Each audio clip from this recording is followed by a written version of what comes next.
Bueno, buenas noches chicos. Vamos a comenzar el día de hoy. Así vendría a ser ya la semana 13. Vamos a hacer un pequeño repaso, pero antes vamos a ver lo que es el pretest.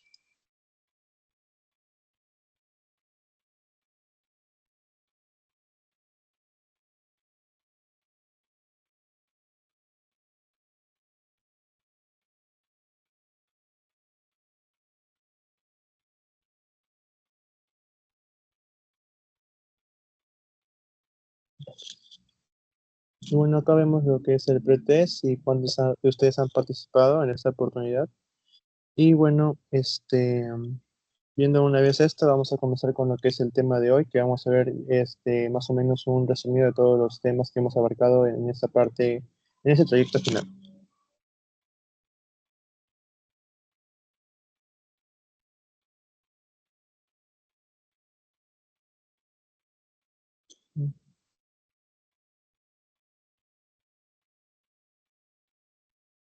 Ya. Ahora vamos a comenzar con esta la semana número 13, que vendrá a ser un repaso y vamos a abarcar todos los temas que hemos visto, ¿no? Desde lo que era hemodinámica hasta la semana pasada que hemos visto radioisótopos. Y bueno, vamos a comenzar primero con el primer tema, ¿no? Que vendría a ser la parte de la hidrodinámica parte 2. Esta vendría a ser bastante relacionada con los temas del parcial, ya que en el parcial hemos visto lo que es hidrostática e hidrodinámica parte 1. Y vamos a dar primero lo que es una pequeña introducción, ¿no? Recordamos que la hidrostática vendría a ser aquella parte que estudia lo que son los fluidos en reposo, ¿no? Sin movimiento, mientras que la hidrodinámica vendría a ser aquella que estudia los fluidos en movimiento. Y bueno, esta vendría a ser la parte 2, dirigido o especializado más que nada en el sistema cardiovascular, en lo que es el estudio de la sangre, ¿no? Y también recordemos que había varios conceptos, ¿no? Por ejemplo, lo que era un líquido ideal y un líquido real, ¿no? Estos dos juegan con lo que es el término de la viscosidad. Recordemos que la viscosidad vendría a ser más que nada la propiedad de un fluido a resistirse al desplazamiento, ¿no? Por ejemplo, lo que presentamos en lo que es la miel, el ketchup, diferentes sustancias que sí tienen, por así decirlo, eh, resistencia a desplazarse, ¿no? Y bueno, teniendo en cuenta este término de viscosidad, vamos a ver lo que es un líquido ideal y un líquido real. Un líquido ideal vendría a ser el que no tiene viscosidad, por lo tanto no se opone al desplazamiento, mientras que un líquido real vendría a ser aquel que sí presenta una viscosidad y obviamente va a tener una posición al movimiento, ¿no? Al desplazamiento. Y bueno, también tenemos acá la trayectoria que vendría a ser el recorrido de un líquido en movimiento, ¿no? Y bueno, más que nada, recordar lo que era hidrodinámica y también lo que es un flujo laminar y un flujo turbulento, ¿no? Acá vemos dos imágenes que nos ayudan a ver esta diferenciación y vemos, por ejemplo, en la primera imagen que vendría a ser un flujo laminar, que vendría a ser más que nada que las partículas que componen este fluido van a ir de forma recta, por así decirlo, paralelas entre ellas y de manera ordenada, ¿no? Mientras que el flujo turbulento, que es la parte de abajo, vendría a ser un flujo justamente turbulento, por así decirlo, alborotado. Y bueno, ¿no? Este primero, el laminar, vendría a ser un flujo propio de las arterias, mientras que el segundo vendría a ser un flujo, por así decirlo, más usualmente visto en lo que son los capilares. En la primera parte, que es fluido laminar, vendría a ser justamente fisiológico o propio sano en lo que son las arterias, pero también las arterias podrían llegar a presentar lo que es un flujo turbulento en caso de, por ejemplo, algún tipo de obstrucción en las arterias, ¿no? Por lo cual nos indica que si es que nosotros presentamos tal vez un flujo turbulento en las arterias, puede ser algo ya más que nada patológico, ¿no? Y bueno, más que nada eso en la primera parte de lo que es la hidrodinámica parte 2. Y bueno, acá también vemos lo que es un poco más de la explicación de esta parte, ¿no? Flujo laminar vendría a ser un movimiento ordenado de las partículas, como vemos acá, y idealmente se encuentra en las arterias, ¿no? Mientras que el flujo turbulento vendría a ser un flujo con trayectorias no lineales, como vemos en la parte de abajo, es patológico en las arterias, como mencioné hace un momento, y en los capilares puede ser favorable para producir la hematosis, ¿no? Recordemos que el intercambio gaseoso se realiza en lo que es el nivel alveolo capilar, y este flujo turbulento justamente podría llegar a favorecer a lo que es esa función, ¿no? De lo que es la hematosis. Y también es usado en la medición de la presión arterial. Así que, por ejemplo, si es que le llegara a preguntar lo que es qué tipo de flujo se podría presentar en una toma de medición de justamente la presión arterial, vendría a ser un flujo turbulento, porque justamente nosotros al colocar, por ejemplo, el manguito para poder tomar la presión arterial, nosotros generamos, por ejemplo, lo que es una pared, ¿no? por lo cual ya el flujo laminar que es propio de las arterias vendría a ser obstruido por esta pared y, bueno, generaría un flujo turbulento, ¿no? Y este flujo turbulento nos ayuda a medir lo que es la presión arterial, que luego de ser liberado de esa presión del manguito, ya obviamente la arteria va a regresar de un flujo turbulento a un flujo laminar, que es lo natural en estas arterias, ¿no? Y bueno, siguiendo con esa parte de ahí, vamos a ver la parte de lo que es la hemodinámica, ¿no? Porque justamente esa segunda parte está más centrada en lo que es el estudio del sistema cardiovascular en sí. Y acá tenemos más que nada algunas características que sí tenemos que resaltar, ¿no? Por ejemplo, si es que les preguntaran acerca de tal vez qué características presentan el sistema cardiovascular, podría ser que es un sistema doble, completo y cerrado. Bueno, y también es un circuito completo con volumen constante, ¿no? Volumen de sangre constante. Y presenta dos cámaras derechas que presentan sangre venosa, sangre desoxigenada, y dos cámaras izquierdas que vendrían a presentar lo que son la sangre arterial o sangre justamente, bueno, oxigenada, ¿no? Esta es la característica más importante, ¿no? Que vendría a ser un sistema doble, completo y cerrado. Y bueno, siguiendo, este parte de flujo caudal es un concepto bastante interesante y también bastante importante que tomen en cuenta, ya que en los ejercicios que se han presentado en este ciclo, sí he visto que toman bastante esta fórmula, ¿no? Bueno, sí, más que nada esta fórmula la toman bastante para realizar múltiples ejercicios que vamos a desarrollar luego. Entonces, bueno, en lo que es la parte de flujo y caudal. ¿Qué vendría a ser el flujo, también llamado caudal? Vendría a ser el volumen del fluido que transita por una tubería en un cierto tiempo, ¿no? ¿Por qué una tubería? Porque esa tubería, como ven, tiene una, por así decirlo, una dimensión, una figura bastante relacionada a lo que es las arterias, ¿no? Las arterias, las venas, más que nada los vasos sanguíneos. ¿Y cuál sería su fórmula de este flujo laminar? Su fórmula vendría a ser, dada que está acá, Q es igual a volumen entre tiempo, ¿no? Q representando lo que es justamente el flujo caudal, el volumen, y el tiempo, ¿no? Y bueno, si bien es cierto, esto es una fórmula, también se puede expresar de otra manera lo que es el flujo caudal. Por ejemplo, en esta parte de acá arriba se representa de otra manera, ¿no? Bueno, vamos a ver acá. El flujo caudal también puede ser presentado por la siguiente fórmula que vendría a ser área por lo que es la velocidad. ¿Ya? ¿Y por qué se puede hacer así? Porque justamente, bueno, el volumen representado en este cilindro, ¿cuál vendría a ser? Por ejemplo, empezando un poco la parte más matemática, por ejemplo, el volumen vendría a ser igual a lo que es el área de la base por la altura, ¿no? Y bueno, el área de la base vendría a ser justamente, el área de base vendría a ser solamente el área.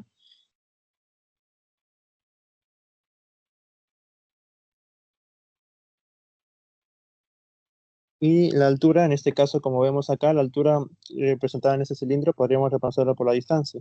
Así que solamente sería este volumen igual a área por la distancia. Y entonces, como está en un fluido en movimiento, podemos usar las leyes de MRU. MRU, si no recuerdan bien, vendría a ser movimiento rectilíneo uniforme. Estas tenían varias fórmulas, pero lo más importante es la siguiente, que vendría a ser que la distancia vendría a ser igual a la velocidad por el tiempo, ¿no? Y acá tenemos justamente distancia. Así que le podríamos reemplazar, ¿no? En esta parte de acá. Y bueno, por ejemplo, tenemos el área por la distancia que vendría a ser velocidad, vendría a ser igual a lo que es la velocidad por el tiempo, ¿no? Y recordemos que de acá, todo esto sería dividido entre lo que es el tiempo, y si simplificamos tiempo con tiempo, nos saldría la fórmula de abajito, ¿no? Que vendría a ser que el caudal es igual a área por la velocidad. Entonces, más que nada se usa la segunda fórmula, lo que es el caudal es igual a área por la velocidad. Y bueno, también otro dato importante acá vendría a ser en la parte de abajito, ¿no? Que vendría a ser el gasto cardíaco. El gasto cardíaco también es conocido como volumen minuto y vendría a ser más que nada la cantidad de sangre que sale del corazón en un minuto. Lo más importante es que tienen que saber acá es relacionar el concepto de gasto cardíaco o volumen minuto a lo que es justamente esa cantidad, ¿no? Que vendría a ser 5 litros por minuto aproximadamente. Si es que les preguntaran, tal vez el gasto cardíaco normal de una persona vendría a ser 5 litros por minuto. Y acá otro dato interesante vendría a ser que hay una relación entre lo que es la velocidad y el flujo y el área, ¿no? Porque vemos acá, por esta fórmula se podría deducir lo siguiente, ¿no? Que lo que es la velocidad es inversamente proporcional al área. Lo que quiere decir que si es que hay una mayor área transversal, por ejemplo, la velocidad de la sangre que circula por estos vasos sanguíneos va a ser menor, ¿no? Y en cambio, también viceversa, ¿no? Si es que esta área es menor, la velocidad va a ser mucho mayor, ¿no? Y esto va a ser algo que vamos a ver un poco más adelante con los siguientes gráficos.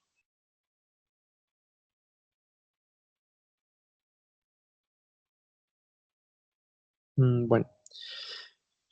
Bueno, en esta parte de acá vamos a ver este grafiquito que nos ayuda a representar lo que es la relación entre lo que es el área y la velocidad, ¿no? Vemos acá lo que es el área y la velocidad que vendría a tener una relación de inversamente proporcional, ¿no? Como hemos visto hace un momento en la anterior PPT.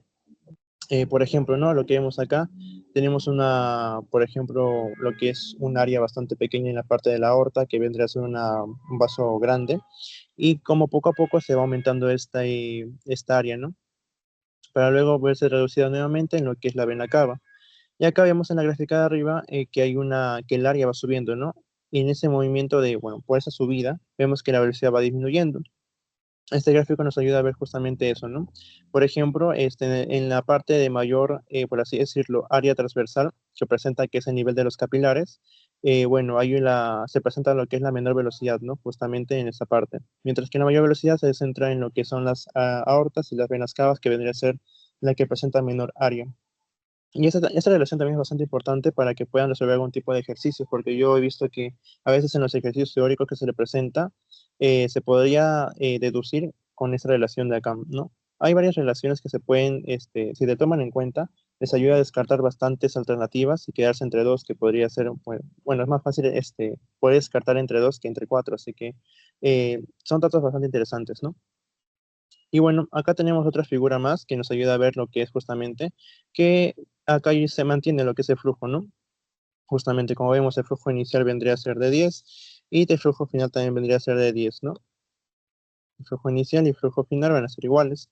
Y como vemos acá, entonces si es que se mantienen iguales, se mantienen constantes lo que son los caudales, que va a pasar acá, bueno, caudal o flujo, lo que va a variar acá vendría a ser justamente el área transversal y la velocidad, ¿no? Como ven acá, primero comienza con un área transversal de 1 y comienza con una velocidad de 10 centímetros por segundo. Luego, acá aumenta lo que es el área transversal, por lo cual tiene que disminuir, ¿no? En lo que es justamente la velocidad. Acá vemos también y reforzamos con esta gráfica lo que es la relación de inversamente proporcional entre lo que es el área transversal y lo que es la velocidad, ¿no? Así que es una relación bastante importante ya que es bastante recalcado, ¿no? Y bueno, siguiendo con esa parte de ahí, vamos a ver lo que es en este tema, vamos a ver lo que es la sangre, ¿no? La sangre, como vemos en esta gráfica, está compuesta por 55% de plasma y 45% de glóbulos rojos. Las características de este fluido que vendría a ser la sangre, por ejemplo, es que la sangre no presenta viscosidad constante ni homogénea, ¿no? La sangre es un sistema no newtoniano porque justamente, bueno, no presenta una viscosidad constante. Y también lo más importante de estas características que se tienen que llevar es su valor de viscosidad, ¿no? Que es la que estoy resaltando acá. Su valor de la viscosidad de la sangre vendría a ser entre 2 a 4 centipoides, ¿no? Y bueno, eso es el dato más importante, y aparte de lo que es la composición de sangre, ¿no? Que 55% de esta sangre está conformado por el plasma y 45% está conformado por los glóbulos rojos. Y bueno, igual si tienen alguna duda, alguna cosa que me quieran preguntar, me lo pueden hacer llegar por el chat o por audio normal. Ahorita soy como que detallando solamente las partes más importantes y bueno, eso más que nada.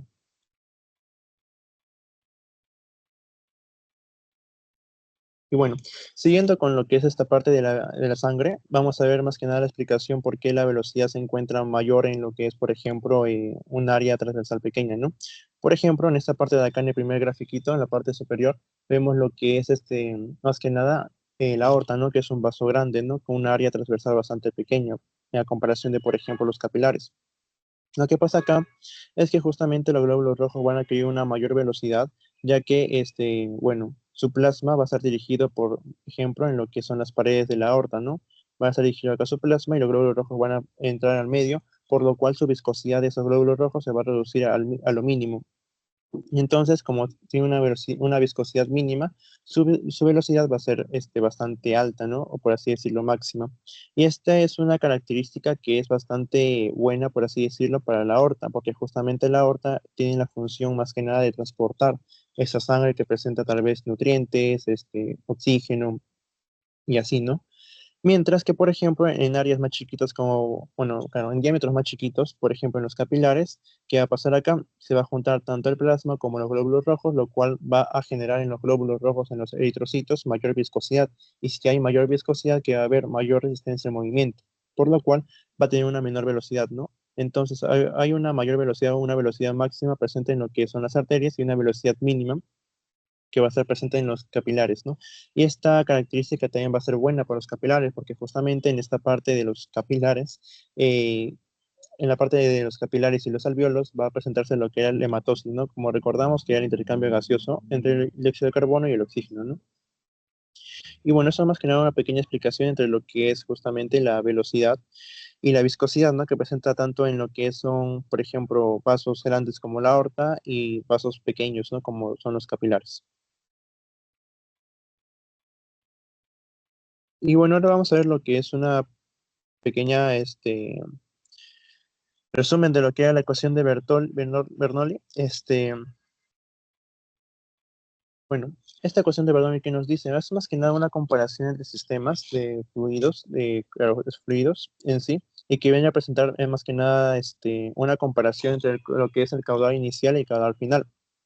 Acá se presentan tres elementos que son bastante importantes para calcular esta, o mejor dicho, claro, demostrar esta ecuación de Bernoulli, ¿no? El primero vendría a ser la presión, ¿no? Por ejemplo, en este sistema, imaginemos que es una tubería vacía. Imaginemos que nosotros queremos colocar acá, pues, introducir agua, ¿no? Imaginemos que esa sea a través de una botella, que quiera, pues, justamente una botella con agua, ¿no? Y que quiera, pues, que nosotros queramos que esta agua pueda circular, pues, por todo este sistema. ¿Qué es lo que va a pasar o qué vamos a hacer? Justamente vamos a aplicar una fuerza, una presión alrededor de la botella para que el agua introducida en esta pueda salir por el sistema y pueda ir del punto uno al punto 2, ¿no? Al punto A al punto B.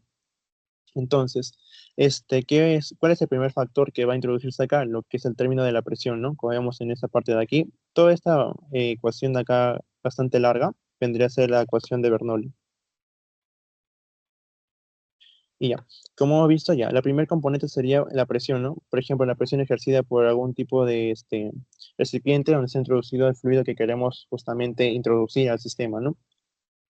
La segunda componente, como vemos acá, es un sistema que está, por así decirlo, con una cierta elevación, ¿no? Por lo cual hay una altura. Y recordemos qué fórmula o qué energía podría presentar la altura, lo que era la energía potencial gravitatoria. Esta energía potencial gravitatoria era más que nada masa por la gravedad por la altura.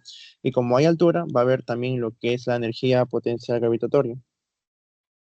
La energía potencial gravitatoria, que vendría a ser el segundo componente, ¿no? Y bueno, em, y por último, como está yendo el fluido está yendo por todo el sistema y ese fluido tiene movimiento. Y si tiene movimiento, recordamos, ¿no? Si es que tiene movimiento y masa, ¿qué va a presentar? Lo que es la energía cinética, ¿no? Porque justamente la energía cinética vendría a ser igual a lo que es la masa por la velocidad al cuadrado entre 2, ¿no? Y bueno, y todo esto más que nada va a estar reemplazado en términos de densidad. Este simbolito que vemos acá al costado vendría a ser más que nada densidad, ¿no? Es una comparación, por ejemplo, acá vemos la comparación entre lo que es la densidad y la masa, ¿no? Solamente es un reemplazo para que esto quede en términos de densidad. Y bueno, como es un sistema, el caudal inicial, bueno, claro, toda la parte inicial va a ser igual a la parte final, pues hay una comparación entre dos términos, ¿no? Y bueno, esos son los tres componentes que vamos a ver, ¿no? Lo que es la presión, la energía cinética por la velocidad del fluido y la energía potencial gravitatoria por justamente la altura que presenta ese sistema. Y por ejemplo, ¿qué pasaría si es que este sistema no presentara esa altura, ¿no? Si fuera solamente una tubería recta. Podríamos deducir lo que está acá arribita. Aquí tenemos, ¿no? Vendría a ser más que nada que, bueno, como no hay altura, no va a haber energía potencial gravitatoria, así que eso no habría el segundo componente, por lo cual solamente quedaría la presión más lo que es la energía cinética, ¿no? Expresado en términos de densidad. Y ahí igualito está. La D representa lo que es la densidad. Y esto igual a una constante, ¿no? Porque va a ser igual lo que es el inicio como el final. Así que acá podemos deducir tres conceptos bastante importantes, ¿no? Por ejemplo, la letra P de presión va a estar representando lo que es la presión hidrostática, o sea, la presión de un fluido, pues, sin movimiento, ¿no? El segundo componente, que vendría a ser justamente la densidad y lo que es la velocidad, lo que era la energía cinética, va a estar representando lo que es la presión cinemática. Y por último, esta constante, que vendría a ser la suma de los anteriores, o sea, la presión hidrostática más la presión cinemática, vendría a ser, o vendría a dar como resultado lo que es la presión hidrodinámica, ¿no? Y bueno, eso más que nada lo más resaltante de esta ecuación de Bernoulli. Y bueno, eso más que nada sería lo más importante de esta ecuación de Bernoulli, ¿no? Los tres componentes y esta conclusión a que llegamos, ¿no? Justamente la definición de presión hidrostática, presión cinemática, que esta suma de estas dos vendrían a ser la presión hidrodinámica. Y bueno, acá también tenemos otro gráfico que nos ayuda a ver lo que es la relación entre lo que es la presión y el flujo, ¿no? Acá vemos también la presión y también el área transversal. Mientras menor sea este, el área y la presión van a ser inversamente proporcionales de igual manera, porque justamente mientras mayor sea el área transversal, vemos que hay una menor presión, ¿no? Y bueno, eso más que nada para una relación entre presión y el flujo. Y también el tema de las resistencias, ¿no? Por ejemplo, hay dos tipos de resistencias que vendrían a ser resistencias en serie y resistencias en paralelo. Las resistencias en serie vendrían a ser aquellas las cuales son, por así decirlo, lineales, que van solamente en un sentido, y esta vendrían a calcularse de la siguiente manera. Por ejemplo, abajito tenemos lo que es su fórmula, ¿no? La resistencia total vendría a ser la suma de las resistencias. Es algo bastante sencillo de calcular. Mientras que las resistencias en paralelo vendrían a ser como esta segunda imagen, ¿no? Como vemos, podría verse como la forma de los capilares, ¿no? Porque justamente vemos acá que también son como una serie en paralelo, ¿no? Una resistencia en paralelo, ¿no? Bastante similar. Y bueno, ¿cómo se podría llegar a deducir lo que es justamente la resistencia total? Con la siguiente fórmula que tenemos acá abajito, que nos dicen que que más que nada la inversa de la resistencia total vendría a ser igual a la suma de las inversas de la resistencia, ¿no? En otras palabras, vendría a ser, por ejemplo, 1 entre en la resistencia total vendría a ser igual a 1 entre R más 1 entre R2 más 1 entre R3. Es más que nada para que puedan conocer lo que son las resistencias y las fórmulas. Y bueno, eso más que nada, ¿no? Y si les preguntan tal vez qué tenemos en nuestro cuerpo, el único ejemplo vendría a ser que las resistencias en paralelo son bastante características en lo que son el nivel capilar. Y bueno, ya para ir terminando con esta primer tema, que es hemodinámica parte 2, vamos a recapitular algo importante, ¿no? El flujo laminar, flujo turbulento, como hemos mencionado hace tiempo o hace un ratito. Flujo laminar característico de las arterias, un movimiento lineal. Y flujo turbulento es un movimiento justamente turbulento, caótico, desordenado, característico en lo que son los capilares y ayudan a su función en lo que es la hematosis, ¿no? Eso más que nada entre la diferencia entre estos dos términos. Y acá también tenemos el número de Reynolds, ¿no? Que vendría a ser el número que nos indicaría, es una fórmula que nos indica más que nada cuándo un flujo se podría considerar laminar y un flujo se podría considerar turbulento, ¿no? Hay muchos, por ejemplo, autores que nos dan diferentes datos, ¿no? Por ejemplo, el primero nos da que menor a 1000 vendría a ser flujo laminar, mientras mayor a 1500 vendría a ser flujo turbulento, ¿no? Pero lo más importante aquí vendría a ser la parte de acá abajo, ¿no? Que nos dice que este número de reinos, si es menor a 1200 es un flujo laminar, pero si es que es mayor a 1200 es un flujo turbulento. Eso sí tienen que acordarse bien lo que es el dato del número de reinos. La fórmula, no tanto, no he visto que planteen ejercicios con este tipo de fórmula, pero lo que sí he visto, lo que sí recuerdo es que sí les pueden preguntar acerca del número de reinos, ¿no? Por ejemplo, le podrían decir tal vez cuánto es la cantidad de número de reinos o cuál es el rango en el cual se considera un flujo laminar según el número de reinos, ¿no? Y tienen que decir no menor a 1200 o mayor a 1200 si es que es un flujo turbulento. Y bueno, eso más que nada por el primer tema que viene a ser hemodinámica. ¿Tienen alguna consulta acerca de ese tema?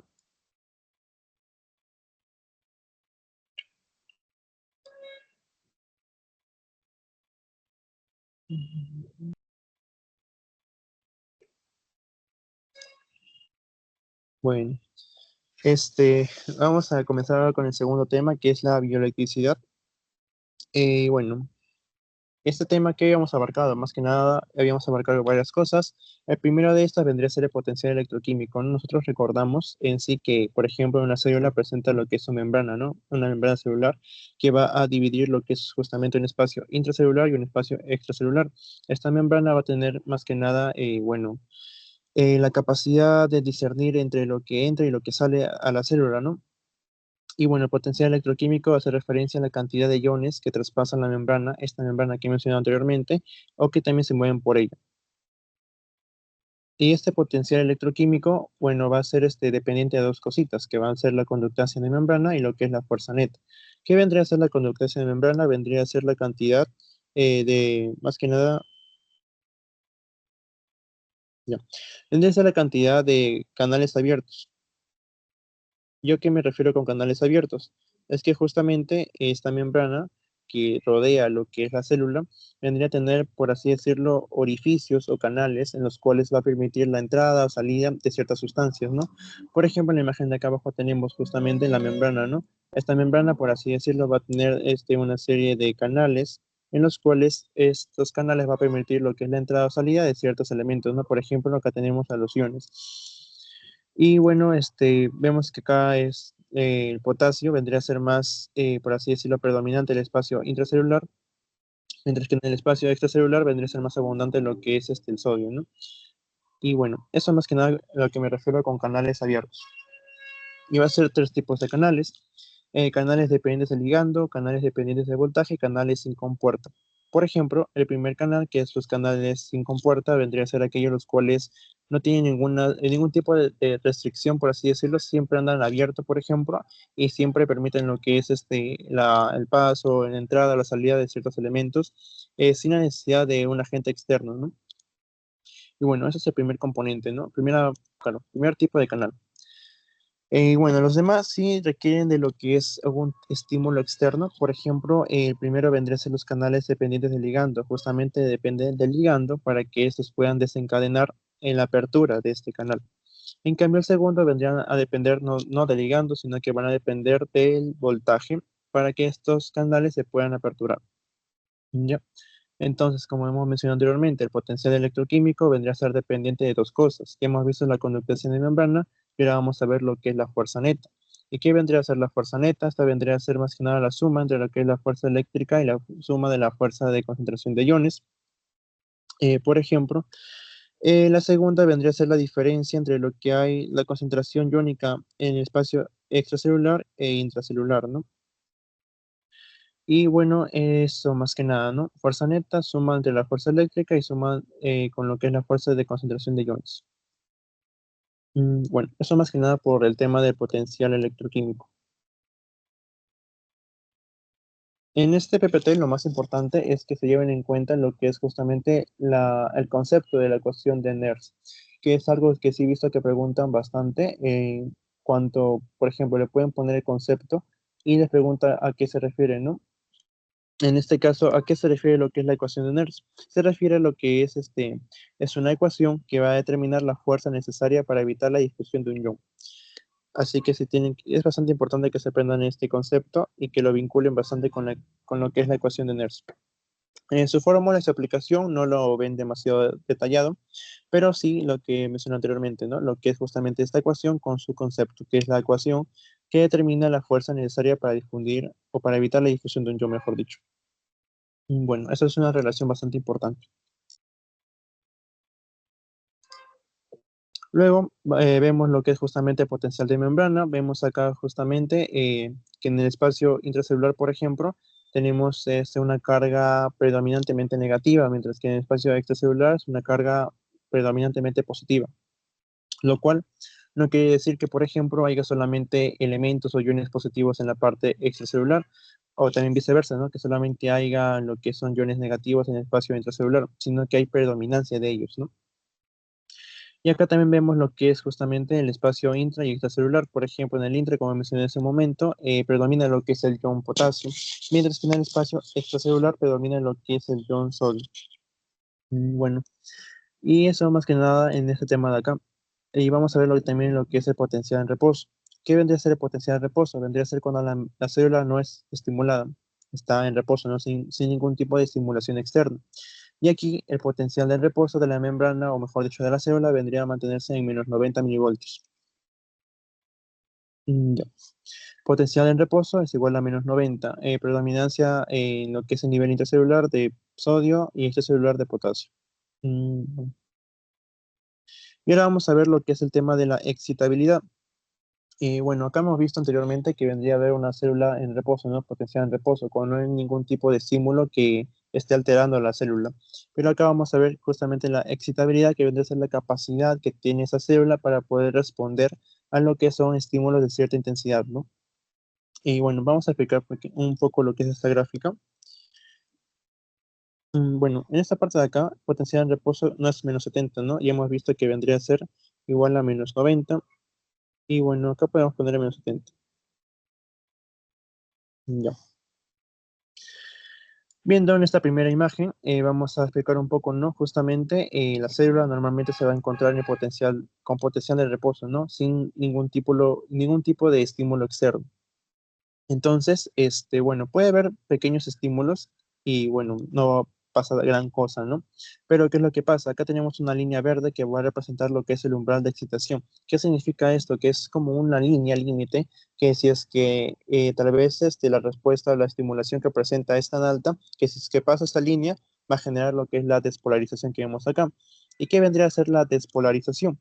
La despolarización hace referencia a cuando el estímulo externo que recae en la célula es tan grande que genera que su potencial de membrana, que está en milivoltios, pase de menos 90 a positivo, ¿no? Por ejemplo, en este caso llega a lo que es los más 30 milivoltios.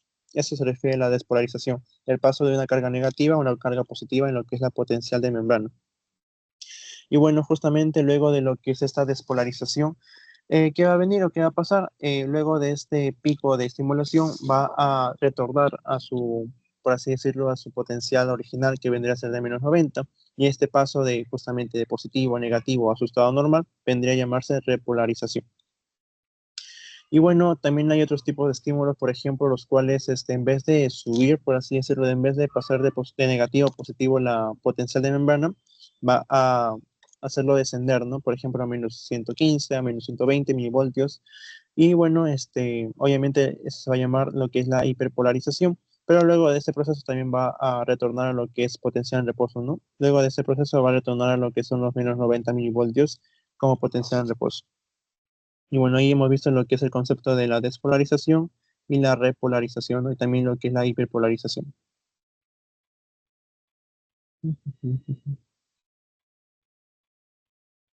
Y bueno, otro aspecto importante también vendría a ser esta explicación de lo que es más que nada el potencial de acción, ¿no? Como vemos acá son 5 fases en las cuales se va a detallar justamente todo lo que pasa en lo que es la membrana, ¿no? Con el potencial de acción. Como sabemos, primero va a estar en estado de reposo, ¿no? Va a estar con menos 90 milivoltios como potencial de acción. En la fase cero, ¿qué va a pasar? Va a haber una rápida despolarización que va a llevar a menos 90 milivoltios como potencial de acción a unos más 25 milivoltios aproximadamente. Y esta vendría a ser la fase cero. Y acá va a haber una apertura de los canales de sodio, por lo cual va a entrar lo que es el sodio a nivel intracelular. ¿Por qué? Por justamente la concentración, o mejor dicho, la gradiente, ¿no? ¿Qué es lo que pasa acá? ¿O qué es lo que sucede? Bueno, lo que pasa acá es que justamente en tema de gases habíamos visto que, bueno, cuando hay una concentración bastante alta, por ejemplo, de un elemento en cierta cavidad y hay otro mismo elemento en otra cavidad con menor concentración, ¿qué va a pasar? Lo que va a suceder es que justamente cuando no haya esta limitante, por ejemplo, no haya, por ejemplo, esta pared, ¿qué va a pasar? Que el objeto con mayor concentración va a pasar a lo que es el lugar donde hay menor concentración del elemento. ¿Para qué? Para que haya un cierto equilibrio. Y eso es lo que pasa acá. Eh, por ejemplo, el espacio intracelular que vendrá a predominar, lo que es el potasio, ¿no? Y acá hay poquito potasio. Entonces, ¿qué es lo que pasa, no? Por ejemplo, cuando hay apertura de los canales, este potasio va a ir de manera innata a lo que es el espacio extracelular para tratar de llegar a un equilibrio, ¿no? Igualito va a suceder con el sodio en este caso.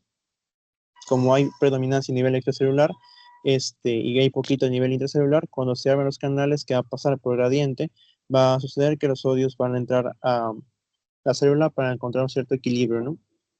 Y eso más que nada.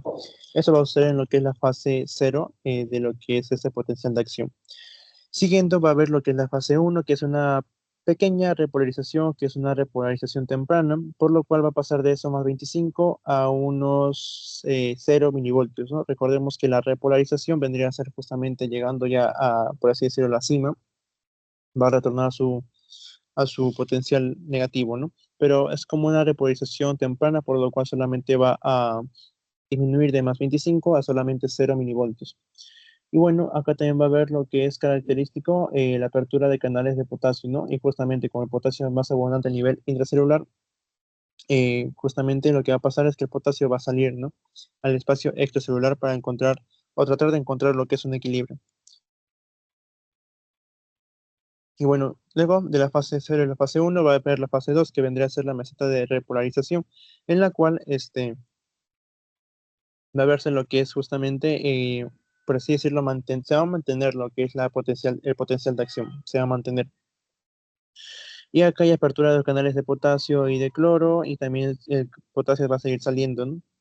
Mientras que el calcio va a estar entrando. En la fase 3 ya va a haber una repolarización total, en la cual ya va a ir de 0 milivoltios a regresar a su estado normal de más 90 milivoltios, ¿no? Y bueno, acá también va a haber serie de lo que son los canales de calcio, ¿no? Y aquí se podría decir que está, pues, en un estado normal, ¿no? Y hemos visto que la membrana está bien, está en estado de reposo, así que ¿por qué habría la necesidad de que exista una fase 4? Debido a que, si bien es cierto, está relativamente normal, lo que va a pasar acá es que hay más predominancia a nivel intracelular de sodio y hay predominancia a nivel extracelular de potasio. Y como sabemos, eso no es así, sino que es al revés. Por lo cual, se tiene que volver a realizar algún tipo de acción para que retorne a su manera original. ¿Y cómo se va a hacer esto? Por la fase 4, por la aplicación de un transporte activo que vendría a ser la bomba sodio-potasio ATPasa, donde esta bomba va a realizar que la entrada de dos iones de potasio y la salida de tres iones de sodio, ¿no? Y así poco a poco se va a volver a, por así decirlo, a retornar a lo normal, a lo que debería estar bien, ¿no? Y eso más que nada en lo que es el potencial de acción, ¿no? Lo más importante aquí vendría a ser más que nada el concepto de la despolarización y la hiperpolarización, y también lo que es el concepto de la excitabilidad de la membrana. Y bueno, bueno, para pasar acá, es bastante importante acá que se lleven justamente el tejido nervioso, ¿no? Acá vemos lo que es una neurona que vendría a ser que vendría a poseer partes, lo que es la dendrita, el núcleo, lo que es el cuerpo, el axón y la parte terminal, ¿no? Y acá lo más importante que vamos a ver vendría a ser la capa de la mielina y el nodo de Ramvier, ¿no? La capa de mielina y el nodo de Ramvier. ¿Por qué? Lo más importante aquí vendría a ser lo que es la mielina. Justamente ¿por qué? Porque como sabemos, en el tejido nervioso hay participación de las neuronas. Bueno, también hay participación de lo que son las neuroglias, que vendría a ser como un tipo de tejido que ayuda a lo que son las neuronas, ¿no? En cuanto a su sostén, a lo que es su alimentación, a su protección. Pero lo más importante son las neuronas que transmiten el impulso nervioso, ¿no? Y este impulso nervioso justamente tiene que ver con la bioelectricidad. Y bueno, este impulso nervioso puede ir de manera más rápida o más lenta, dependiendo de varios factores. Y uno de esos vendría a ser también la presencia de mielina. ¿Por qué? Por ejemplo, acá tenemos dos tipos, ¿no? Lo que es la propagación con fibra amielínica y fibra mielínica, ¿no? Justamente el primero hace referencia a un tipo de neurona que en su cuerpo no presenta mielina, en cambio el segundo sí presenta, ¿no? Y vamos a tratar de graficarlo para poder entenderlo de una mejor manera. Ya, en el primer caso, en el primer gráfico, vemos que este es un cuerpo de una neurona que no presenta mielina, ¿no? Por lo cual, cuando tenga el impulso nervioso para que se pueda comunicar, hacer sinapsis y todo ello, ¿qué va a pasar? Que este, impulso nervioso va a tener que despolarizar cada parte de lo que es el cuerpo, ¿no? Lo cual va a ser un poco tardado. En cambio, ¿qué va a pasar acá en la propagación con fibra mielínica? Esas sí van a tener mielina, ¿no? Capas de mielina que van a recubrir justamente el cuerpo de lo que es la neurona. Estas partes en medio entre mielina y mielina vendría a ser los nudos de Rambier. Esas partes sin, justamente sin mielina. ¿Qué es lo que va a pasar? Es que la mielina vendría a tener un componente que son los la esfingomielina, que vendría a ser un componente el cual es un tipo de aislante eléctrico, por lo cual va a provocar que justamente la descarga eléctrica, o mejor dicho, el impulso nervioso, vaya a tener que, por así decirlo, ignorar esa parte, claro, esa parte de lo que es el cuerpo de la neurona y que pase de nodo de Rambier a nodo de Rambier. Es como decir que toma saltos, ¿no? Toma saltos. Lo cual, ¿qué va a provocar? Va a provocar un aumento en su velocidad en el impulso nervioso, justamente porque no tiene que despolarizar toda la parte del cuerpo de la neurona, sino que solamente tiene que despolarizar los nodos de Rambier, ¿no? Justamente ¿por qué? Por la presencia de mielina, especialmente por la presencia de esfingomielina, que vendría a ser un aislante eléctrico. Y bueno, acá también una aclaración, ¿no? Lo que es la velocidad de la propagación del impulso nervioso está dependiendo de lo que es justamente el diámetro de la célula, claro, la longitud, y lo que es también la mielinización, ¿no? Justamente si es que presenta o no mielina. Y bueno, ya para ir acabando con ese segundo tema, que es el tema de bioelectricidad, vamos a ver lo que es el periodo refractario, relativo y absoluto, ¿no? El periodo refractario hace referencia cuando una célula excitable no reacciona ante los estímulos, ¿no? Externos. Y estos pueden ser de dos tipos, lo que es el periodo refractario absoluto y el periodo refractario relativo. El periodo refractario absoluto hace referencia, por ejemplo, como vemos en la primera parte de la imagen. ¿Qué es lo que pasa acá? Es que justamente al momento de que haya un tipo de estimulación, va a haber apertura de canales, pero como vemos acá, ya podríamos presentar lo que son los canales ya están abiertos. Entonces, el nuevo impulso que está llegando de manera externa, quiere volver a abrirlos y no es posible abrir algo que ya está abierto, por lo cual se imposibilita la opción de poder justamente reaccionar ante ese estímulo. Eso hace referencia a lo que es el periodo refractario absoluto, que no se puede justamente excitar una célula porque justamente esa excitación conlleva lo que es la apertura de canales y que canales que ya están abiertos en esta parte de acá, por lo cual no es factible, ¿no? Y el segundo componente vendría a ser el periodo refractario relativo, el cual, por así decirlo, es esta parte de acá, ¿no? Esta parte del gráfico que hace referencia a que bueno, esta célula sí puede llegar a reaccionar ante el estímulo, pero tiene que ser un estímulo lo suficientemente fuerte para que pueda aperturar esos canales. No es imposible, pero sí más dificultoso de lo normal, ¿no? Y eso es más que nada lo que hace referencia al periodo refractario. Y bueno, eso es más que nada por los dos primeros temas. ¿Tendrían alguna consulta o algo referente?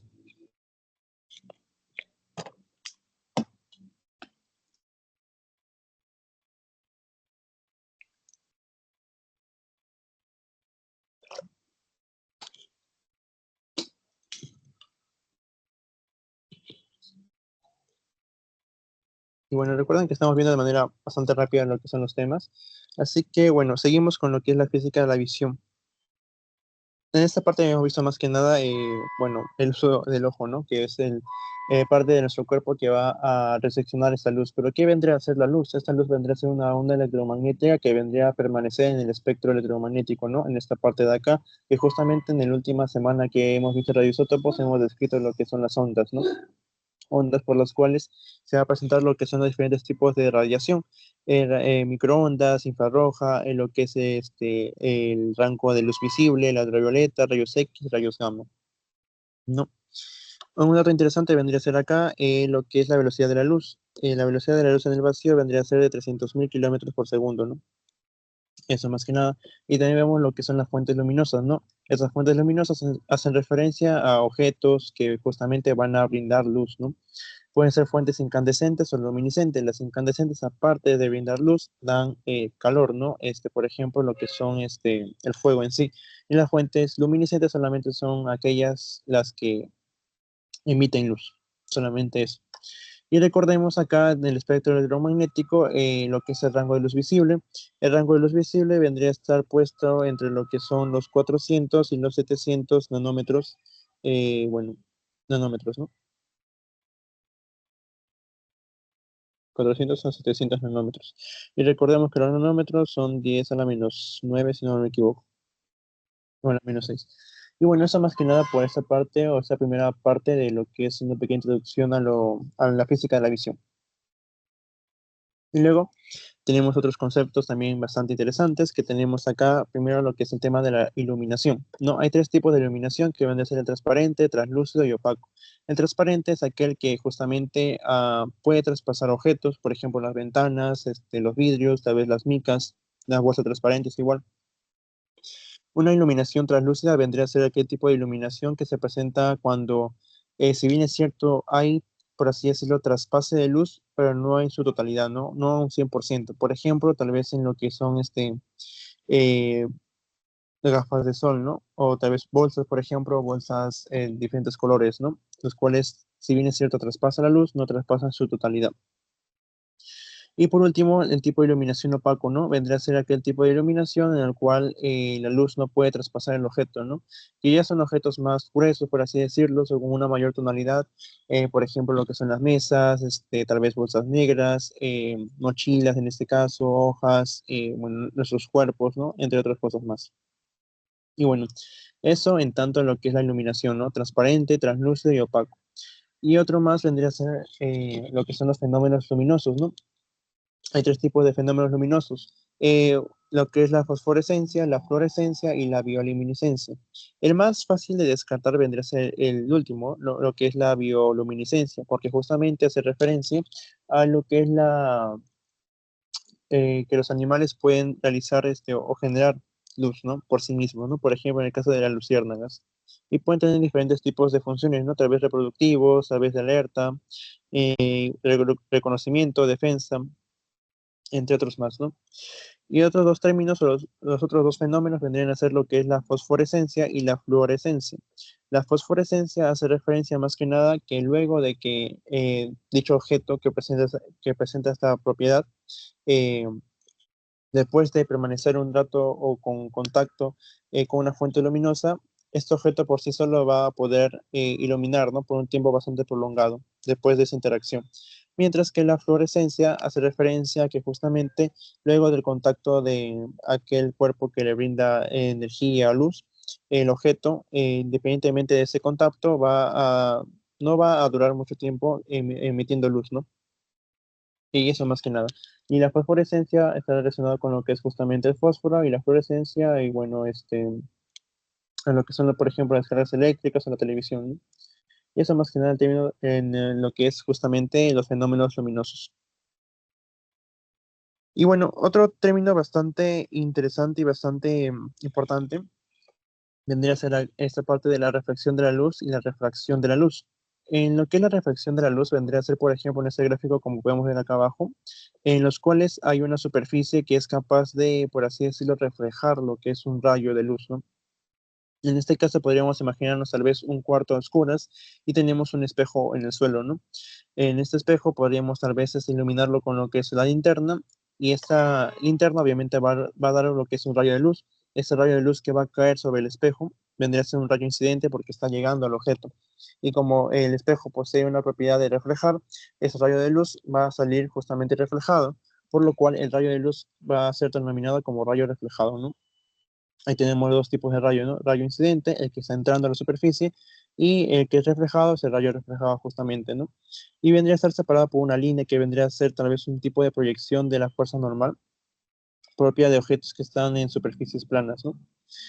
Y bueno, entre esta línea se va a formar dos tipos de ángulo, ¿no? Lo que es entre lo que es la línea y el rayo incidente va a colocarse lo que es el ángulo de incidencia, ¿no? El ángulo de incidencia, que podemos representarlo como alfa. Y bueno, entre lo que es el rayo reflejado y lo que es la línea roja, vendría a formarse lo que es el rayo reflejado, que puede representarse con una letra beta, ¿no? Entonces, bueno, hasta ahí tenemos lo que es la explicación de gráfico, pero ahora vamos a ver lo que son las leyes, ¿no? Que prescriben este gráfico.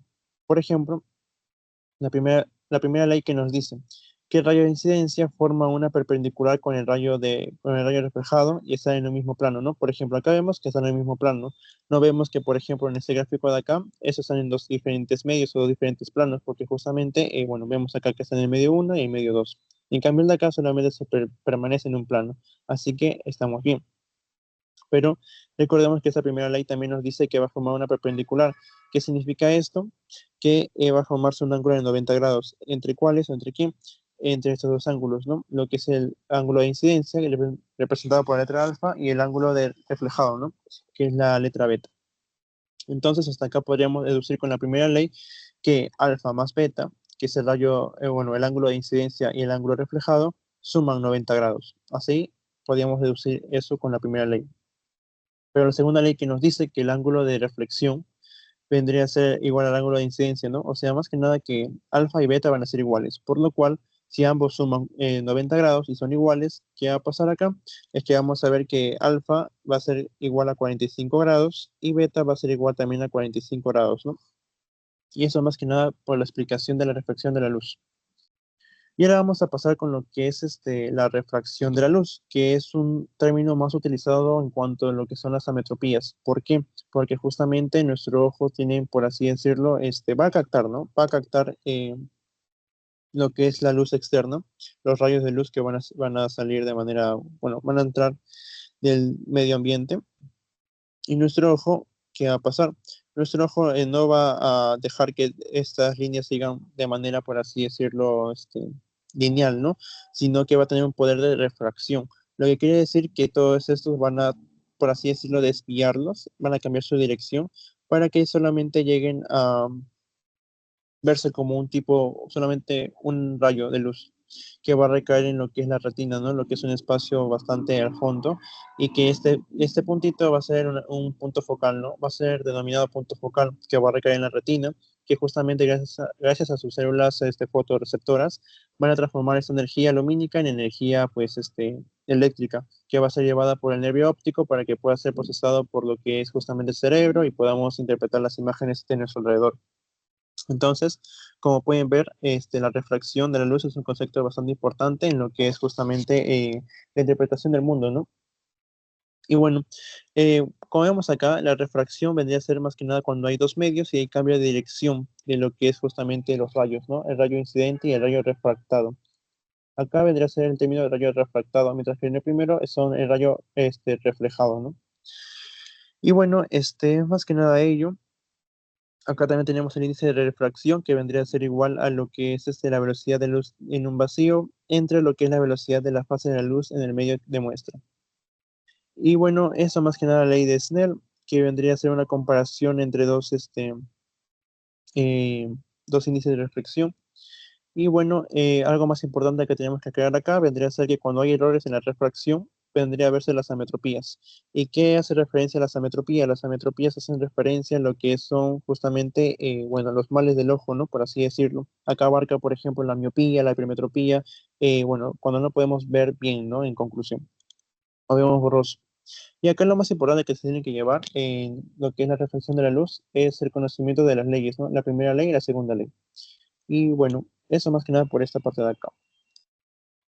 Ahora vamos a ver lo que es la parte de anatomía del ojo. Más que nada acá se tiene que centrar en lo que son sus características, ya que les pueden presentar lo que es justamente una pregunta con las características de cierto tipo de estructura, y ustedes tienen que decir a qué estructura no hace referencia, ¿no?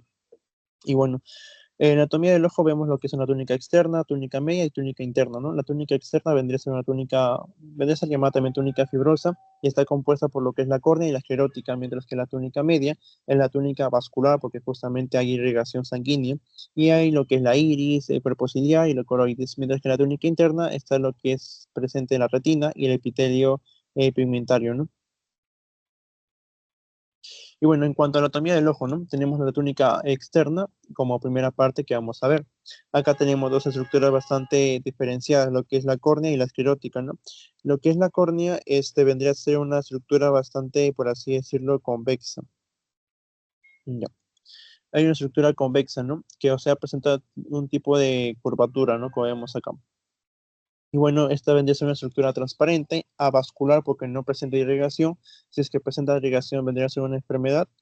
Y bueno, también tiene poder de refracción, ¿no? Porque justamente la córnea va a ser encargada de, como hemos visto hace un momento, de que estos rayos de luz converjan solamente en un punto, ¿no? Que va a ser punto focal. Así que bueno, tiene poder refractario, ¿no? Y bueno, siguiendo con la siguiente estructura vendría a ser la esclerótica, que es, bueno, que presenta tejido conjuntivo denso. Y también esta esclerótica va a proveer los sitios de fijación para los músculos encargados de mover al ojo, ¿no? O sea, van a ser la parte en la cual se va a recaer los músculos que van a ser encargados del movimiento del ojo. Ya, más que nada, más importante es la córnea, ¿no? Es estructura convexa, o sea que presenta una curvatura, es transparente, es avascular y posee poder de refracción. Siguiendo, vemos lo que es la túnica media, que vendría a ser conformada por tres componentes, lo que es la iris, el cuerpo ciliar y el coroides. ¿Qué vendría a ser la iris? Es la estructura que vendría a ser contráctil y pigmentaria. ¿A qué hace referencia pigmentaria? Que vendría a ser la parte que nos otorga color a los ojos, ¿no? Cuando hacemos referencia tal vez a lo que son los ojos celestes, verdes, marrones, cafés, hacemos referencia a la iris, que vendría a ser la parte justamente que tiene la pigmentación del ojo. Y bueno, esta iris también va a controlar lo que es la cantidad de luz que va a entrar al ojo a través de los músculos que está presente en esta iris, ¿no? El músculo esfínter de la pupila y el músculo dilatador de la pupila. El primero, el esfínter de la pupila, ¿qué va a hacer? Va a realizar lo que es la miosis, ¿no? Como vemos acá, vendría a ser la contracción de la pupila, ¿no? Y esto es en caso más que nada, por ejemplo, cuando tenemos mucha luz que nos cae directamente al ojo, ¿no? Por ejemplo, cuando hacemos una revisión médica y nos ponen a través de la linterna del ojo. Lo normal es que suceda una miosis, que vendría a ser la contracción para disminuir la cantidad de luz que entra a nuestro ojo, ¿no? Mientras que, por ejemplo, el músculo dilatador de la pupila justamente va a dilatar la pupila y va a generar lo que es la midriasis, ¿no? Como vemos la parte de acá arriba, vendría a dilatar la pupila. Por ejemplo, esto se puede dar en casos de cuando estamos en una habitación oscura y queremos ver, usualmente nuestra pupila se va a dilatar para poder captar de mejor manera lo que es los objetos dentro de esa oscuridad. Luego tenemos lo que es el cuerpo ciliar, ¿no? Por ejemplo, que está compuesto por lo que es el músculo ciliar y procesos ciliares. Este último va a ser el que crea el humor acuoso. Y acá, bueno, su función del cuerpo ciliar, ¿qué va a ser? Va a ser la acomodación del cristalino. ¿Y a qué se referencia la acomodación? La acomodación va a ser referencia más que nada a la capacidad que tenemos para poder enfocar y desenfocar las cosas, ¿no? Por ejemplo, nosotros podemos tener nuestra mano acá al frente de nosotros, podemos verla fijamente y podemos enfocarla de manera correcta, ¿no? Y sin quitar nuestra mano podemos ver a través de la pantalla, de igual manera vamos a enfocarla. Eso se refiere a la capacidad de acomodación, ¿no? De poder enfocar y desenfocar a un objeto tal vez a voluntad. Esa acomodación se va a perder, por ejemplo, a través de los años, ¿no? Y esa pérdida de acomodación podría verse en lo que es también la presbicia, ¿no? Que es una ametropía que vamos a ver más adelante. Y bueno, retornando a lo que es el cuerpo ciliar, también tenemos al cristalino, ¿no? Por ejemplo, que el cristalino viene a ser una estructura biconvexa que también posee poder de refracción. Y bueno, está unido a los procesos ciliares por lo que son los ligamentos suspensorios del cristalino, ¿no? Entonces, acá tenemos una característica importante, ¿no? El cristalino también posee lo que es el poder de refracción junto con lo que es la córnea, ¿no? Son dos estructuras que presentan lo que es la capacidad de refracción de la luz. Y bueno, terminando con esta túnica media, vendría a verse lo que es el coroides, ¿no?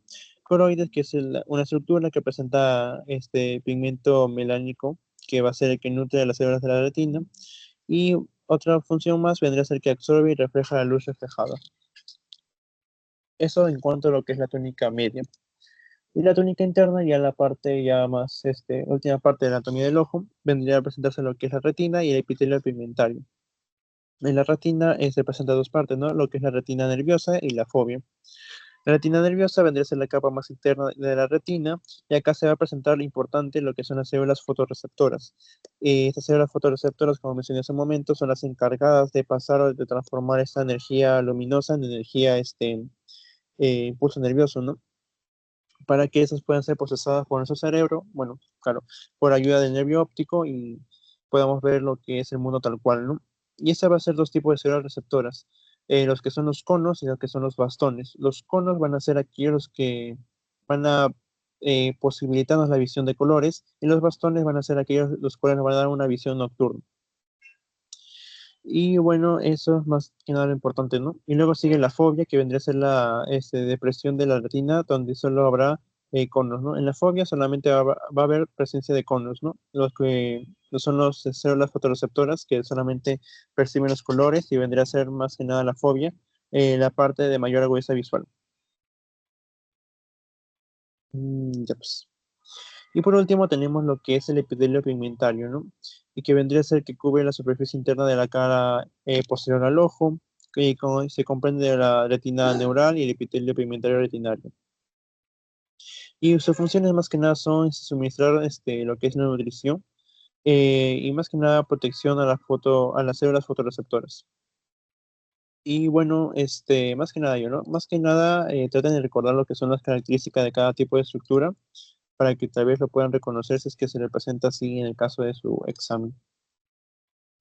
Y siguiendo, vemos lo que es ya las cámaras del ojo, que vendría a ser tres tipos de cámaras, los cuales son cámara anterior, cámara posterior y cámara vitrea, ¿no?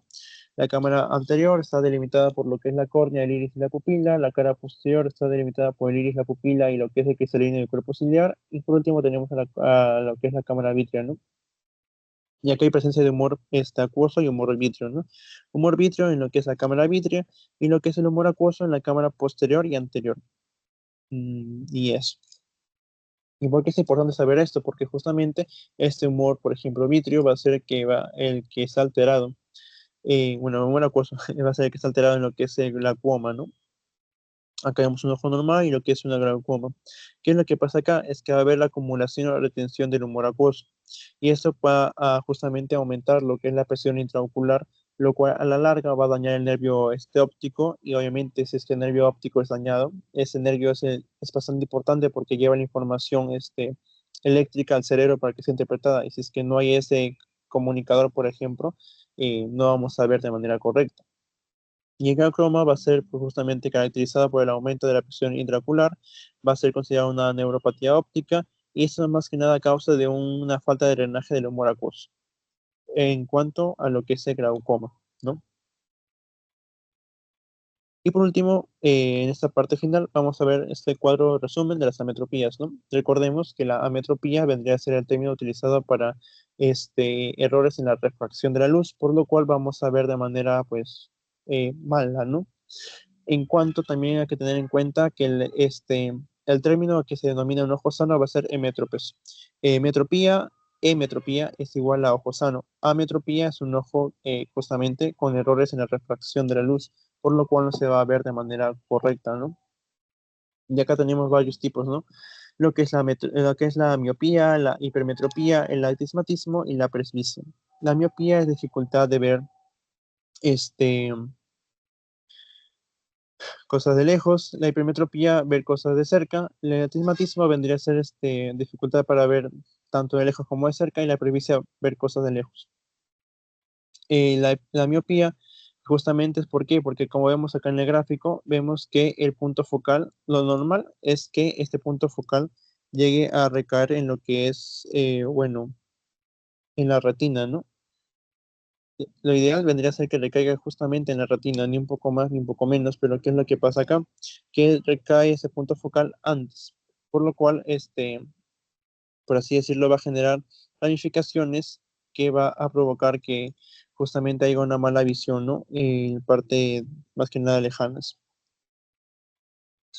En la hipermetropía vendría a ser más que nada que el punto focal, como ven acá, traspasa lo que es la retina, por lo cual justamente va a generar lo que es una mala visión de cerca, ¿no?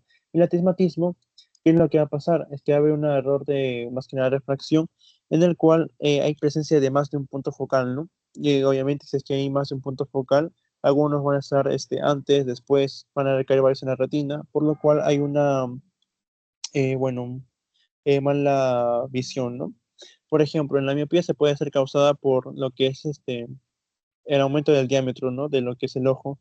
En lo que es la hipermetropía puede ser por el diámetro tan corto que presenta este ojo. Y bueno, el astigmatismo podría ser más que nada por error en lo que es la refracción o que presente un poder muy refractario de la córnea o muy poco, ¿no? También. Mientras que la presbicia, como dije anteriormente, vendría a ser más que nada caracterizada por la falta de acomodación, la falta de poder enfocar y desenfocar de manera correcta. Y la presbicia vendría a ser una metropía que, por así decirlo, es de manera natural, ya que a partir de los 40, de forma normal, las personas suelen ya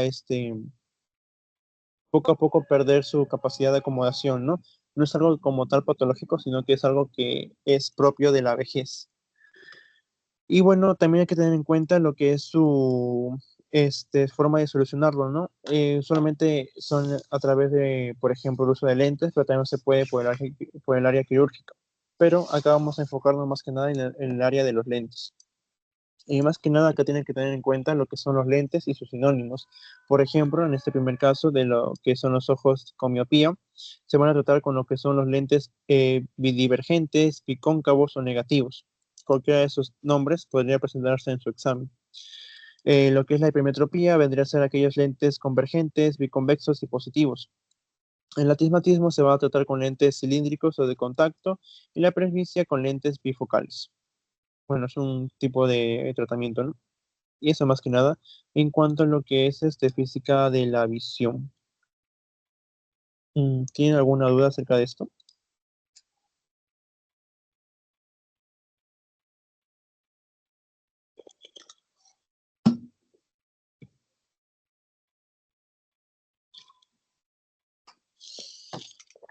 Bueno, ya que no hay dudas, vamos a proseguir con lo que es la siguiente parte, que ya es el tema de física de la visión. Ya, física de la visión. Acá vamos a ver primero lo que son un tipo de generalidades que sí nos ayudan bastante a descartar algún tipo de alternativas que se puede presentar en el examen. Por ejemplo, sonido, ¿no? ¿Qué es el sonido? Vendría a ser toda aquella vibración que se propaga por una onda acústica y puede ser perceptible por el oído humano, ¿no? Por ejemplo. Y las ondas son aquellas que se pueden justamente propagar a través de medios sólidos, líquidos o gaseosos. Y acá también estas ondas se pueden medir a través de lo que son los hercios, ¿no? HZ, hercios. Y esto más que nada va a ser determinado de utilizar la frecuencia, ¿no?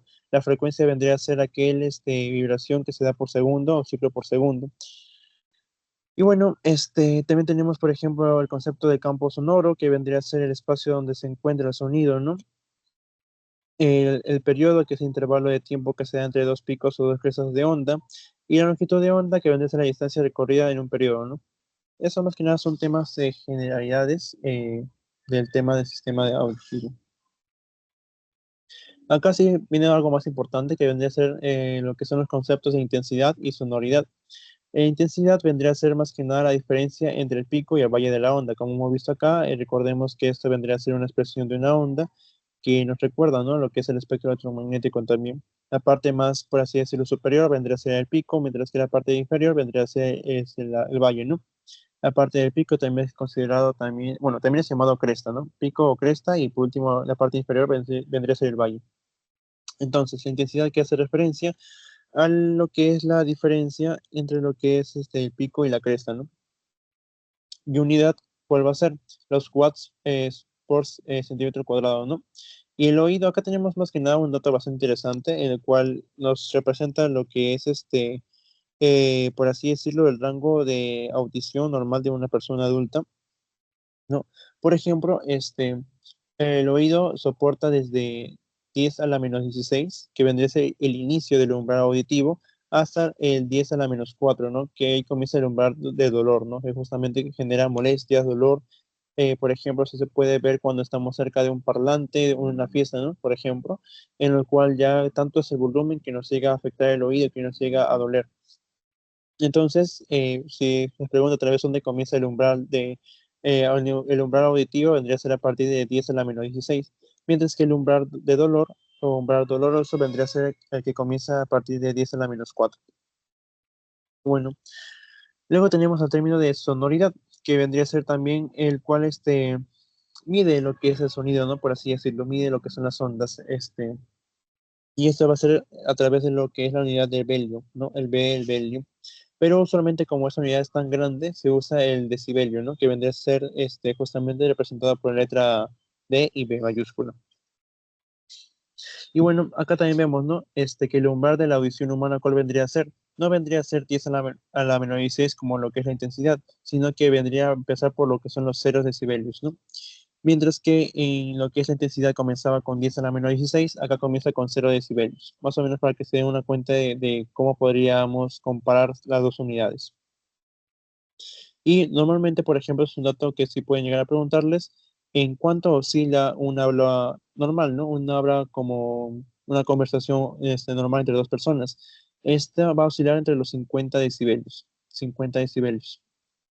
¿Y cuánto podría provocar dolor el sonido, ¿no? Justamente acá hemos visto que a partir de 10 a la menos 4 watts por centímetro cuadrado empieza lo que es el umbral de dolor. Pero en este caso, en la sonoridad, va a verse presentado a partir de los 120 a 130 decibelios, ¿no? A partir de esos niveles, ya se presenta lo que es el dolor, ¿no? Incomodidad y todo ello. Pero a partir de los 150, que va a haber 150 decibelios o más, va a verse lo que es daño coclear permanente, ¿no? Eso es bastante importante. A partir de los 150 decibelios, va a haber lo que es el daño coclear permanente. ¿Ya? Entonces, para resumir, la sonoridad va a comenzar con lo que es el campo de audición, por así decirlo, a partir de los 0 decibelios. El habla normal, una conversación habitual, oscila lo que son los 50 decibelios. Empieza a haber dolor a partir de los 120, 130, pero a partir de los 150 ya va a haber lo que es un daño coclear permanente, ¿no? Coclear, que es más que nada una estructura que vamos a ver más adelante, ¿no? Propia del oído. Y bueno, eso más que nada por el tema de las generalidades del tema, ¿no? Y ahora vamos a ver o vamos a llegar a lo que es anatomía del oído. En anatomía vamos a ver, se va a dividir de manera bastante similar al ojo, ¿no? Con un oído externo, medio e interno. El oído externo va a estar formado por lo que es el pabellón auricular, el conducto auditivo externo, cuya función va a ser importante en lo que es la conducción de los sonidos, ¿no? El oído externo va a contribuir con la conducción de los sonidos. El oído medio son 6 paredes que vamos a ver, donde hay también los huesecillos del oído, parte de acá, ¿no? Estribo, martillo y yunque. Su función principal vendría a ser la amplificación del sonido, ¿no? Función de, por ejemplo, el oído medio de los huesecillos vendría a ser la amplificación del sonido. Mientras que el oído interno está conformado por lo que es el laberinto óseo y el laberinto membranoso. ¿Y cuál es su función de estas estructuras? Vendría a ser más que nada la decodificación de señales a impulsos nerviosos, ¿no? Es como la función que realiza el nervio óptico, ¿no? La decodificación de señales. Y bueno, ahora vamos a ver cada una de estas estructuras, ¿no? Primero tenemos el oído externo, en lo que es el pabellón auricular. Esto no es tan importante, así que bueno, podríamos ya saltearlo, solamente hay que considerar, ¿no? Que una parte del oído externo vendría a ser el pabellón auricular. El segundo componente es el conducto auditivo externo, ¿no? Lo que está de verde, ¿no? La parte de acá.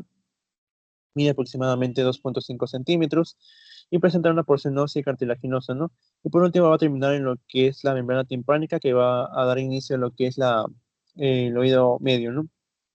Y en cuanto a los pares craneales, el más importante es el 8 en este tema, ¿no? Lo que es el vestíbulo coclear, que vendría a ser el encargado de lo que es la audición y el equilibrio, ¿no? Justamente. Así que si se le preguntaron acerca de lo que son los pares craneales, el 8 es el encargado de la audición.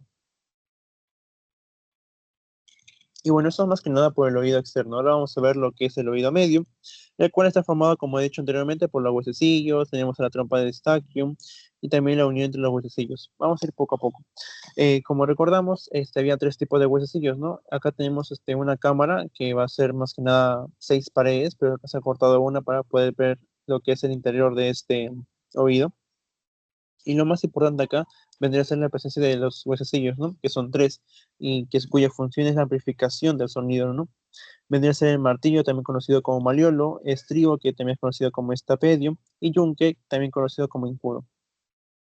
Y bueno, también tenemos lo que es la trompa de estaquio, que vendría a ser otra estructura que va a conectar al oído medio con lo que es la nasofaringe, ¿no? Y permite equilibrar las presiones del oído medio. Y acá en esta imagen podemos verlo, ¿no? Lo que es toda esta parte de rosado en la trompa de Eustaquio, ¿no? Y también en esta imagen podemos ver lo que es el martillo, el estribo y el yunque, ¿no? Las 3 huesecillos. Estos 3 huesecillos también van a tener articulaciones, ¿no? Justamente para la unión entre estos huesecillos. La articulación incudo-mayular vendría a ser la unión entre lo que es el martillo y el yunque. La incudo-estapédica es la unión entre lo que es el yunque y el estribo. Y la articulación tímpano-estapédica vendría a ser la unión entre lo que es el estribo y la ventana oval. Así que es bastante importante que se aprendan lo que son justamente los nombres de los huesecillos con sus sinónimos.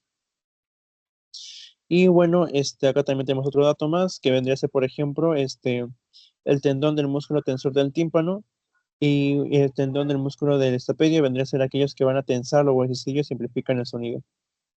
Y bueno, eso más que nada por la parte de oído medio, ¿no? Presencia de huesecillo es lo más importante y sus articulaciones. Y para ir terminando con la anatomía del oído, vendría a verse lo que es la parte de el oído interno, ¿no? El oído interno va a estar formado por lo que es el laberinto óseo y el laberinto membranoso. El laberinto óseo, como vemos en la parte de arriba, tenemos la imagen en la cual va a ver los conductos semicirculares, el anterior, posterior, lateral, lo que es el vestíbulo, lo que es la cóclea. El laberinto membranoso va a ser el que está pues dentro, protegido por ese laberinto óseo, y va a estar formado no por conductos semicirculares, sino por canales semicirculares, que van a ser superior, posterior y externo, por la cóclea, que vendría a ser encargada de la audición, que es la parte más importante, ¿no? La cóclea vendría a ser el órgano o la parte de la estructura que va a ser encargada de la audición. También tenemos lo que es el utrículo y el sáculo, ¿no? Y por ejemplo, acá también tenemos otro dato, lo que es el sáculo, el utrículo, regiones ampollares, canales semicirculares, van a ser lo que son encargados del equilibrio. Esas estructuras van a ser las encargadas del equilibrio, ¿no? Y bueno, hemos dicho, si bien es cierto, hemos dicho que la cóclea vendría a ser la encargada de la audición. En la parte más específica vendría a ser que el órgano de Corti, ¿no? El órgano de Corti va a ser la estructura receptora y transductora del órgano o el aparato auditivo, ¿no? Si es que hay algún tipo de alternativa entre esos dos tipos tanto de la cóclea como el órgano de Corti, vendría a ser más específico señalar el órgano de Corti como respuesta, ¿no? En cuanto hagan referencia a la estructura receptora y transductora del aparato auditivo, ¿no? O encargado de la audición en general. Y bueno, eso vendría a ser la parte más importante en cuanto a lo que es anatomía del oído. Y siguiendo, acá tenemos el camino del oído, ¿no? Más que nada, cómo llega el sonido a nuestro cerebro. Acá tenemos primero, ¿no? Lo que es la llegada del sonido, llega por lo que es el oído externo, ¿no? Llega, y luego de pasar a la estructura, va a llegar a lo que es la parte media, en la cual va a verse, por ejemplo, la amplificación del sonido, llegando por último a lo que es el caracol o la cóclea, en el cual su interior va a estar presentado el órgano de Corti, ¿no? Que es el órgano específicamente, el cual habíamos señalado que es la estructura receptora y transductora del aparato auditivo, ¿no? Y bueno, eso más que nada llega ahí, luego ya se llega a decodificar la información y bueno. La parte también más importante acá vendría a ser justamente en qué sección del el cerebro va a vincularse bastante con la audición, ¿no? En este caso, vendría a ser el temporal, ¿no? El lóbulo temporal es el encargado de lo que es la audición. Y también recordemos, ¿no? Lo que es la parte o lóbulo occipital vendría a ser el encargado de la visión. Bueno, y eso más que nada por esa parte de lo que es física de la audición. Un tema un poco más corto de lo normal. Y bueno, ahora vamos a seguir con lo que es física moderna.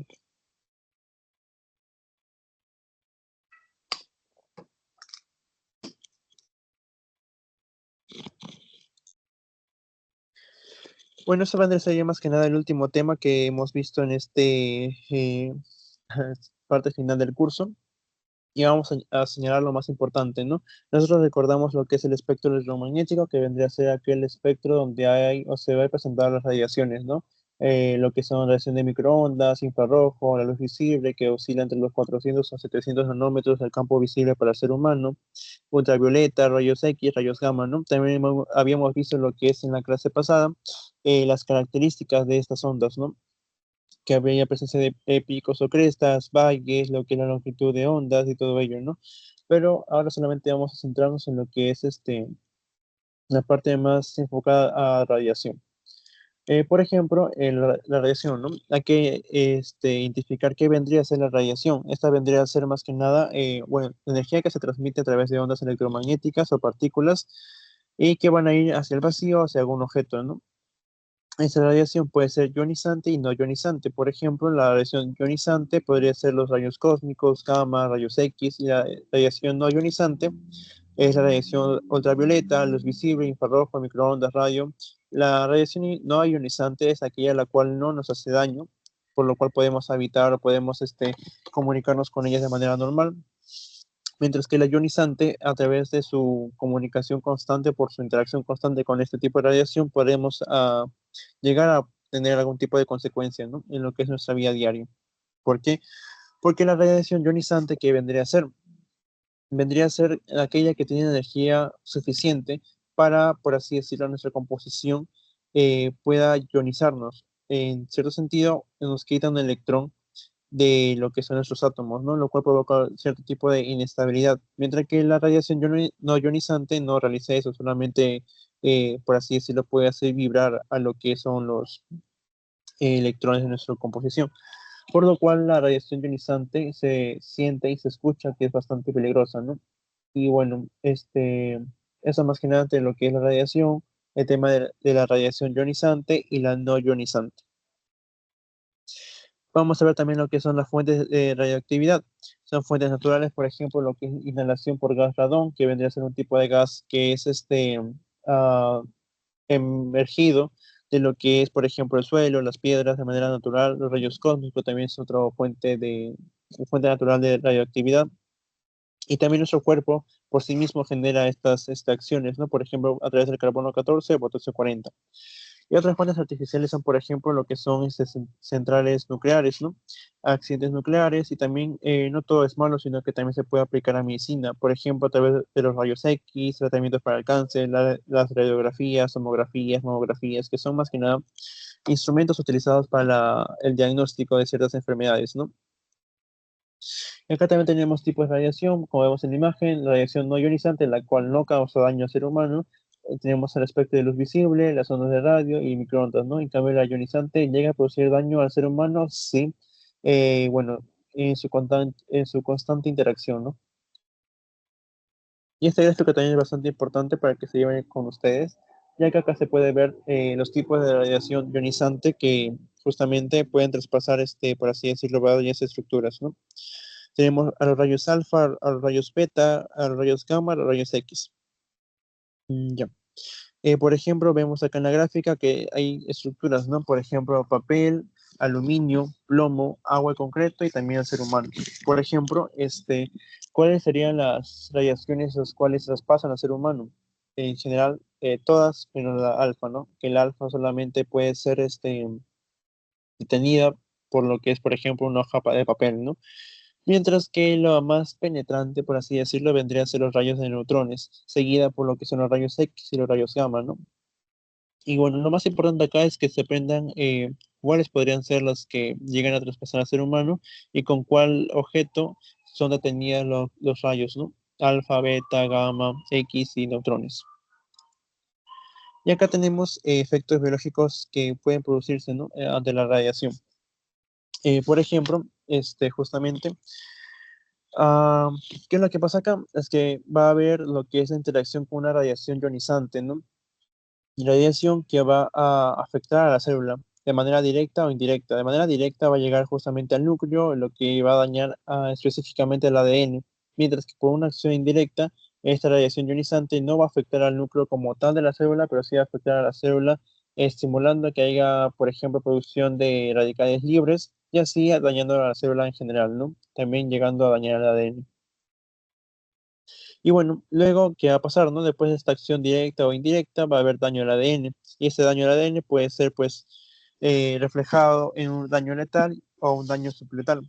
El daño letal puede provocar, por ejemplo, una muerte celular, que va a ser un efecto determinista que vamos a explicar en breves, o también puede haber un daño subletal, lo cual va a justamente no va a matar a la célula como tal, sino que justamente por ese daño tan fuerte que se le hizo, va a activar en la célula mecanismos de reparación. Como cuáles, por ejemplo, hay sistemas de reparación que son tan efectivos que pueden que después de esa radiación eh, pueden dejar a la célula de manera normal, ¿no? Que esté completamente sana. Mientras que puede ser que el daño haya sido tan fuerte que esos mecanismos de reparación no hayan sido lo suficientemente eficaces para poder sanar de manera completa la célula y va a quedar una célula transformada. Lo que quiere decir que más que nada es una célula, pues bueno, que va a presentar alteraciones, ¿no? Por ejemplo, puede tal vez afectar a lo que es su síntesis de proteínas, inclusive puede alterar lo que es su reproducción, ¿no? Puede ser que se altere, por ejemplo, que se pueda reproducir de manera exagerada o que deje de reproducirse, deje de dividirse, mejor dicho, ¿no? Y esto de acá va a presentar lo que es un efecto estocástico, ¿no? Pero ¿qué vendría a ser un efecto determinista o un efecto estocástico? El efecto determinista, como vemos acá en la parte superior derecha, vendría a ser aquel efecto en el cual va a presentar una dosis umbral. ¿Qué vendría a ser una dosis umbral? Este vendría a ser, por ejemplo, una línea límite, por lo cual se podría decir si es que traspasas esa acumulación de radiación, ya se va a presentar lo que es los daños biológicos, ¿no?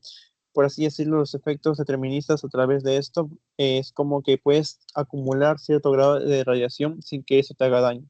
Una vez pasado cierto límite, eh, ya va a verse lo que son los efectos biológicos, ¿no? Por ejemplo, la muerte celular.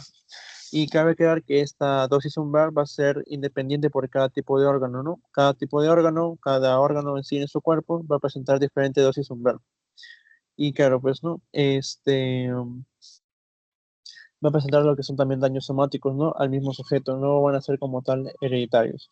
Mientras que los efectos estocásticos, que son aquellos los cuales son producidos por errores en lo que son la reparación, o sea, no, la reparación no es lo suficientemente efectiva para poder regresar a su 100% a la célula, se va a producir los efectos estocásticos, ¿no? Donde no va a haber una dosis umbral, por así decirlo, es aleatoria, ¿no? Puedes estar en contacto con la radiación y te puede ser más propenso a que tengas cierto efecto biológico, pero no te va a asegurar 100% a que vas a tener esos efectos, ¿no? Una persona que posee a través 80% de posibilidad de presentar esos síntomas a comparación de una que recién entró con radiación, puede ser que justamente esa persona que recién entró con radiación presente los síntomas, en cambio tú con 80% no. Así que por cierto grado puede ser medio aleatorio, ¿no? Más o menos. Y bueno, usualmente, ¿qué va a pasar en las células transformadas? Estas células transformadas usualmente van a tener problemas en lo que es la división celular, por lo cual van a tender a reproducirse de manera exagerada, ¿no? Por lo cual va a originarse, por ejemplo, los tumores, los cánceres, por ejemplo, leucemia, tiroides, cáncer de mama, cáncer de piel. Y también pueden presentar lo que son daños genéticos y que pueden ser justamente heredados de padres a hijos, ¿no? Y bueno, siguiendo con los efectos biológicos, ¿cuáles serían algunos de estos? Por ejemplo, las cataratas en los ojos, tal vez el cáncer en ciertos órganos como la tiroides, las hemorragias en los glóbulos rojos, tal vez diarrea, sangrados, destrucción del revestimiento del intestino, y entre otros más que se pueden ver en este gráfico de acá, ¿no? Y bueno, para poder terminar esta parte de acá, la parte teórica, vamos a ver lo que es justamente la vida media y aplicaciones médicas. Recordemos que esas tablas son bastante importantes que se pueden aprender ustedes para que vean tanto lo que es el radioisótopo como su semivida o vida media, ¿no? Porque recordemos que esos radioisótopos se van a tender a desintegrar y para poder calcular lo que es su estancia de vida, por así decirlo, se usa lo que es el término semivida y que justamente hace referencia a la cantidad de tiempo que se necesita para desintegrar la mitad del átomo, ¿no? La mitad del elemento.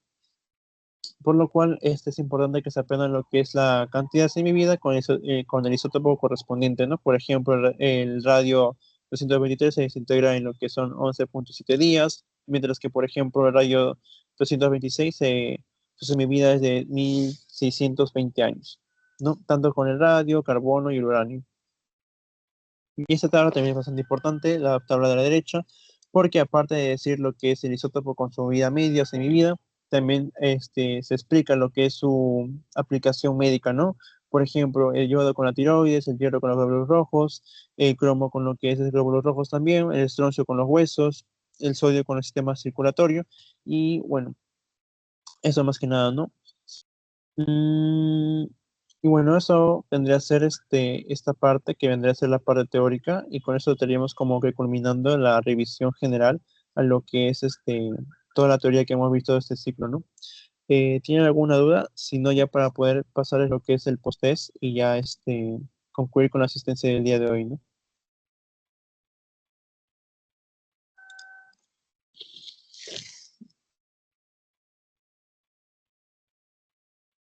Bueno, como no hay dudas, ya hasta aquí estaría acabando lo que es esta parte, la explicación teórica, y ahorita voy a mandar por lo que es el chat, el post-test para que lo puedan rellenar. Y así terminaría lo que es el día de hoy la clase.